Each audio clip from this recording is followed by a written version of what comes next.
Halo semuanya, selamat datang di channel Cari Film. Tempatnya kalian semua nih bisa nonton alur cerita film yang udah disingkat. Tapi tentunya nggak bakal ngilangin inti cerita dari filmnya sendiri.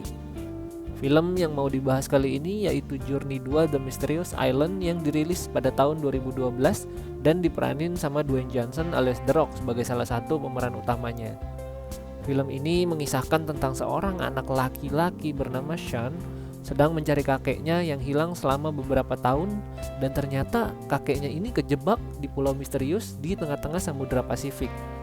Ngeri-ngeri kalau dibayangin. Sebelum kita mulai ke ceritanya, lagi, gue selalu doain buat kalian semua dimanapun kalian berada supaya selalu sehat-sehat terus ya. Amin, amin. Oke, gimana keseruan berpetualang di pulau misterius yang ada di tengah-tengah lautan Pasifik? Let's go to the story, guys.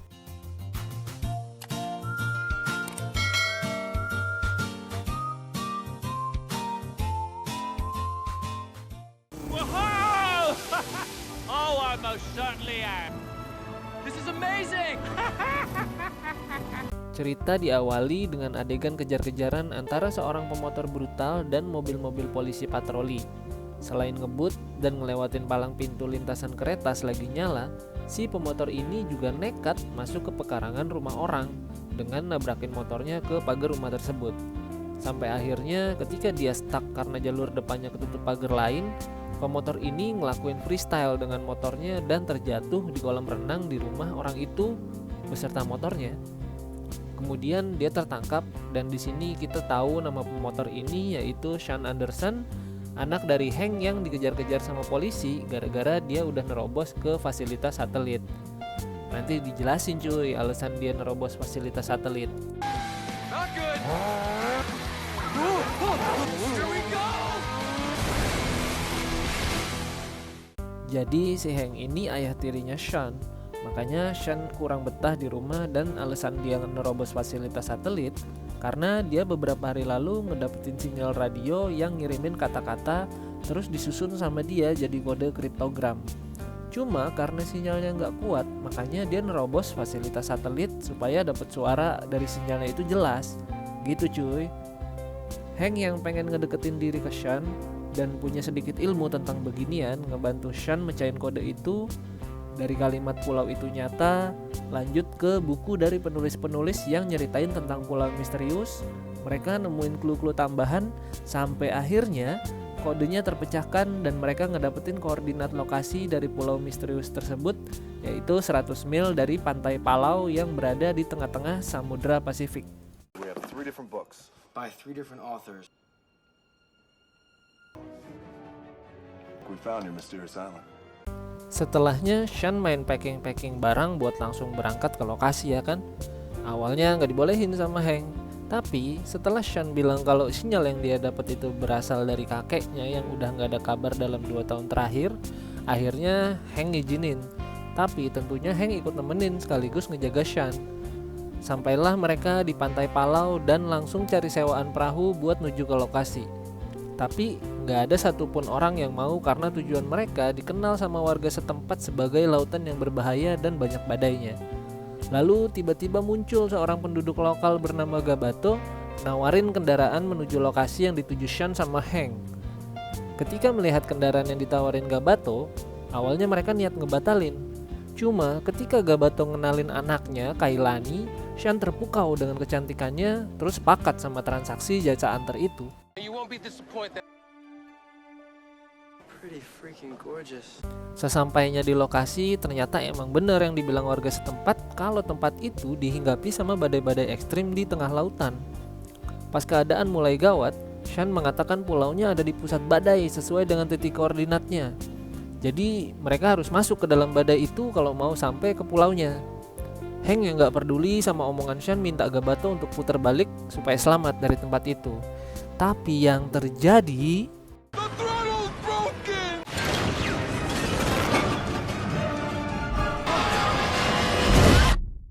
untungnya mereka semua selamat dan terdampar di pulau yang emang mereka tuju. Hank minta yang lain buat ngumpulin barang-barang yang ada di pantai dan cari persediaan makanan, takut-takut mereka kejebak dalam waktu yang lama di sana. Lalu Shan nemuin pintu goa yang akhirnya mereka semua masuk, nelusurin jalan di dalam goa tersebut, sampai akhirnya mereka nemuin pintu keluar dan inilah yang mereka lihat.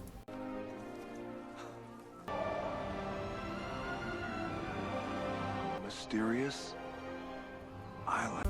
Sesuai dengan informasi yang Shan tahu, kalau di tempat ini makhluk yang kecil itu jadi besar, sebaliknya makhluk yang besar itu jadi kecil. Ketika mereka berjalan menyusuri pulau, tadinya mereka kira itu bebatuan. Ternyata itu telur kadal segede-gede toren air cuy. Gabato yang gak sengaja mecahin telurnya ngebangunin emak kadal dan akhirnya mereka lari dikejar-kejar sama kadal raksasa. Pas mereka mulai terpojok, tiba-tiba ada dahan-dahan pohon yang melayang ngehajar kadal itu sampai tumbang.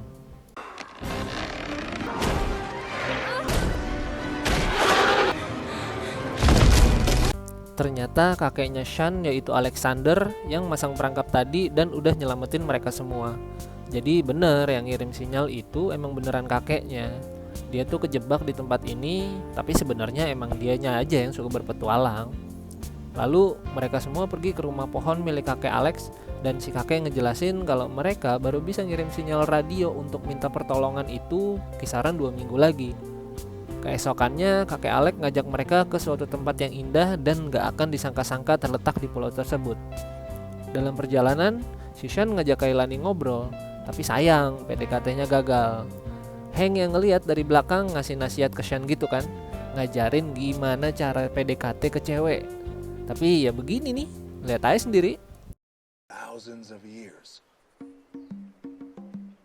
Boom.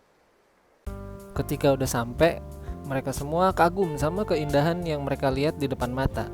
Si kakek ngajak masuk nelusurin puing-puing reruntuhan dan pas sampai di tengah-tengah ada simbol yang dilihat sama Shan dan ternyata tempat yang mereka masukin itu Atlantis. Sungguh mengejutkan. Sayangnya penelusuran mereka harus berhenti di situ, nggak pakai lama-lama karena Hank menyadari kalau ada masalah besar. Ada retakan-retakan tanah yang bikin air laut semakin cepat masuk ke pulau itu dan bakal nenggelemin pulau itu. Hank memperhitungkan kalau pulau itu bakal tenggelam dalam waktu 2-3 hari lagi. This island's about to go under. So, Well, you're gonna be if we don't figure this out. Kakek Alex nemuin cara agar mereka bisa keluar dari pulau ini secepatnya dan juga aman, yaitu dengan nemuin kapal selam milik Kapten Nemo sesuai dengan tulisan di buku Pulau Misterius. Buku yang di awal tadi ngebikin Shan sama Hank bisa nemuin koordinat Pulau Misterius ini. Kakek Alex tahu lokasinya, tapi ada 2 pilihan jalan nih. Yang satu jalan aman nyisirin tepian pantai, yang kedua jalan cepat ngelewatin jantung pulau, tapi tingkat resiko bahayanya tinggi banget. Tentunya karena mereka juga nggak punya banyak waktu ya kan, jalan tercepat yang diambil. Di tengah perjalanan terlihat dari kejauhan kalau ada gunung Merapi yang meletus, tapi bukan lava guys. Gunungnya ngeletusin emas. Shan sama Gabato tertarik buat kesana, tapi diomelin sama Hank karena mereka nggak punya banyak waktu sebelum pulaunya tenggelam. Perjalanan mereka pun dilanjutkan menuju lokasi kapal selam dengan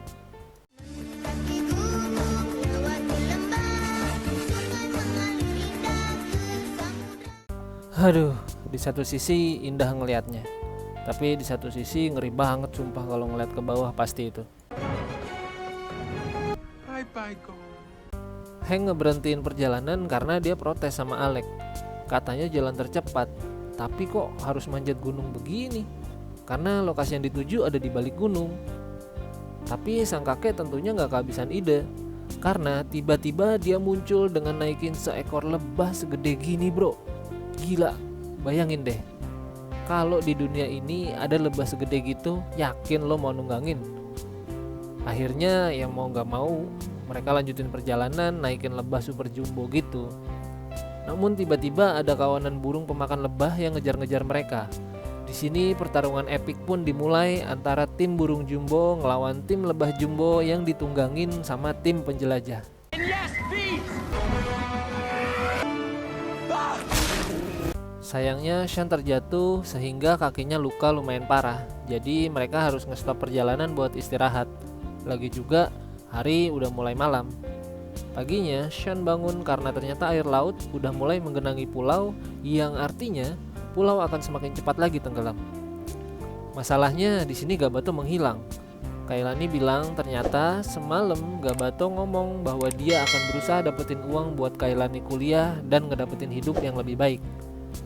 Udah tahu dong arahnya kemana, malah mau ke gunung yang meletus emas itu. Akhirnya tim pun dibagi dua. Hank sama Sean tetap ngelanjutin perjalanan ke kapal selam, sedangkan Alex sama Kailani balik ke arah gunung buat cari Gabato lalu nyusul ke lokasi kapal selam. Papa, let's go home. Hank sama Sean yang udah sampai ke lokasi mendapati kalau air laut semakin tinggi. Jadi mau gak mau mereka harus nyelam deh menuju kapal selamnya. Dengan ketangkasannya, Hank ngebikin tangki selam seadanya supaya mereka bisa bertahan lebih lama dalam air. Setelahnya kapal selam pun terlihat. Sean sama Hank secepat mungkin dong berusaha masuk ke dalam karena oksigen dari tangki buatannya juga udah habis. Gak banyak-banyak banget, namanya juga seadanya cuy. Namun ketika mereka berdua berusaha ngebuka pintu masuknya, malah tiba-tiba muncul belut listrik super jumbo yang udah siap nyundul mereka. Gak pakai mikir, mereka berdua sepenuh hati segenap jiwa raga ngebuka pintu dan akhirnya mereka pun berhasil masuk ke dalam. Safe.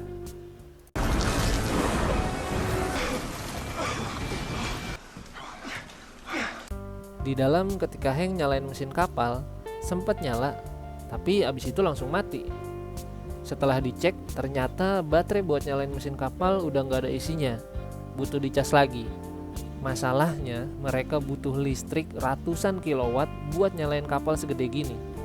Ide gila pun langsung terlintas di kepala mereka berdua. Mereka nengok ke arah luar. Yap, mereka mau pancing belut listrik jumbo yang tadi nyerang mereka buat ngecas baterai kapal.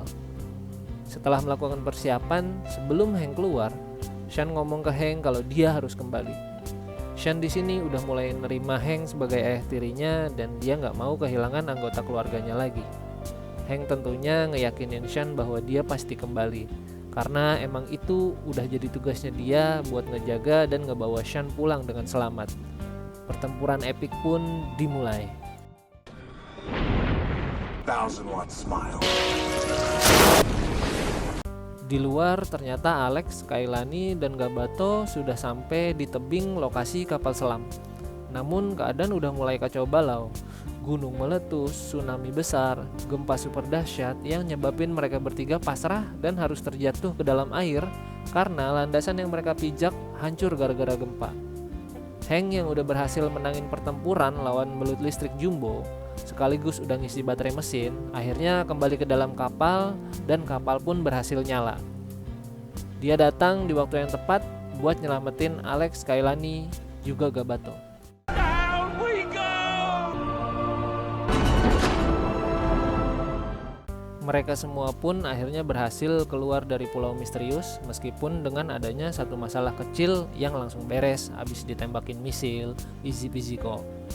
Setelah kondisi udah aman, tentunya mereka semua udah ngerasa lega dan tinggal ngelanjutin perjalanan pulang. Di sini Kailani ngucapin terima kasih sama Sean sama pengalaman yang udah dialamin dari awal dia ketemu Sean sampai sekarang. Dan mereka pun langsung ya udahlah, udah tau lah arahnya kemana. That works too. And welcome to Gabato Luxury Tour. Scene beralih ke Amerika tempat tinggal Sean dan Kailani yang sekarang udah ngejalanin kuliah di Amerika dan juga tinggal di tempat Sean. Gabato yang sekarang memiliki kapal selam Kapten Nemo ngejadiin kapal itu buat tur wisata bawah laut dan super sukses sama usaha barunya. Hari itu tepat hari ulang tahun Sean dan dia nerima surat dari kakeknya yang tertulis kakeknya mau ngasih hadiah secara langsung aja nanti pas ketemu. Sean yang nunjukin muka sedikit kecewa dikejutkan sama kakeknya yang tiba-tiba datang dan ngasih hadiah buku Dari Bumi ke Bulan yang artinya itu petualangan selanjutnya. Lalu film pun tamat. So who's up for an adventure? Oke guys, film kali ini lumayan rekomen banget buat ditonton fullnya. Karena kalau gue pribadi sih suka lihat film-film yang dibintangin sama Dwayne Johnson. Sebenarnya ada sequelnya, yaitu Journey 1 to the Center of the Earth. Cuma buat nonton Journey 2 ini nggak harus nonton yang satunya dulu kok, karena nggak nyambung-nyambung banget juga ceritanya. Cukup sampai di sini dulu pembahasannya. Terima kasih buat teman-teman semua yang udah nonton di channel ini. Jangan lupa like, share, juga subscribe buat yang suka sama channel ini. Thank you and bye-bye.